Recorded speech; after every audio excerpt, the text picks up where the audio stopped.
saldo laba yang akan dibawakan oleh rekan-rekan saya. Yang pertama, Kurniasa. Baik, terima kasih.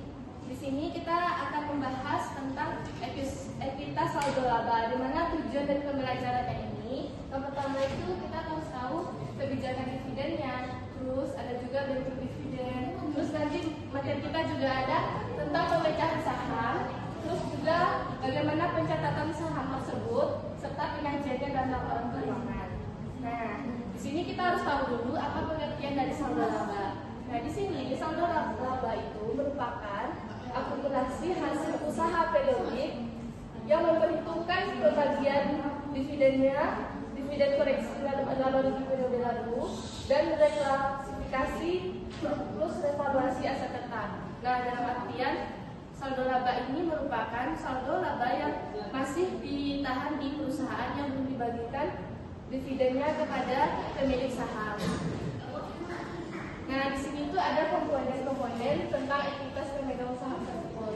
Nah, di sini tuh ada modal saham. Modal saham ini kita gunakan untuk mencatat saham yang ada di perusahaan. Nah, jika ada penanaman saham tersebut, maka yang akan kita catat sebagai seorang akuntansi yaitu nilai nominalnya dikali jumlah nilai berbar beredar dari saham tersebut. Nah, yang kedua itu ada GE saham. Nah, GE saham itu merupakan selisih harga jual di atas nilai nominal saham. Nah, sehingga ini merupakan keuntungan dari penjualan saham kita tersebut. Nah, jika ada kerugian misalnya nilai nominalnya di bawah nilai pasar, maka itu merupakan disambil dari saham tersebut. Nah, yang ketiga itu ada saldo laba. Saldo laba ini dapat kita cari dengan laba ditahan ditambah laba atau rugi tahun berjalan. Nah, kalau jika memperoleh laba maka ditambahkan, jika rugi maka dikurangkan dari laba ditahan kita periode tersebut. Terus yang keempat itu ada namanya saham treasury. Nah, ini merupakan saham yang dibeli kembali oleh perusahaan, yang dimana perusahaan sudah menjual sebelumnya kepada perusahaan lain, akan tetapi dengan tujuan baru bisa jadi perusahaan tersebut membeli lagi kepada perusahaan tersebut. Nah, terus di sini itu kita dapat mencari nilai dari saldo laba akhir kita, yang mana kita dapat menambahkan saldo laba awal ditambah laba bersih dikurang dividen yang dibagikan. Nah, jika ada rugi maka akan mengurangi dari saldo laba awal kita ini. Nah, baik, untuk materi selanjutnya akan dijelaskan oleh Febrinus Rizky Yuan. Baik, saya akan menjelaskan tentang kebijakan dividen.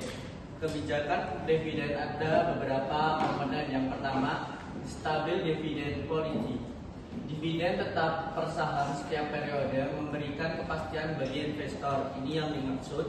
Dividen tetap per saham setiap periode meski laba fluktuatif, keuntungan, kepastian bagi investor retail, sinyal stabil perusahaan. Resiko saat laba rendah bisa tekan likuiditas. Yang selanjutnya, low regular plus extra. Dividen reguler rendah plus dividen ekstra saat laba tinggi. Di sini dividen dasar rendah tiap per saham plus ekstra saat laba surplus. Fleksibel, cocok perusahaan seperti manufaktur. Selanjutnya, constant payout ratio. Persentase tetap dari laba bersih dividen berfluktuasi sesuai laba. Selanjutnya, residual dividen policy. Dividen dari sisa laba. Rumus dividen sama dengan laba bersih dikurang retained earnings untuk proyek. Ideal untuk perusahaan ekspansi cepat, tapi investor kurang suka. Selanjutnya, bentuk-bentuk dividen. Bentuk-bentuk dividen di sini ada beberapa komponen. Yang pertama, dividen cash.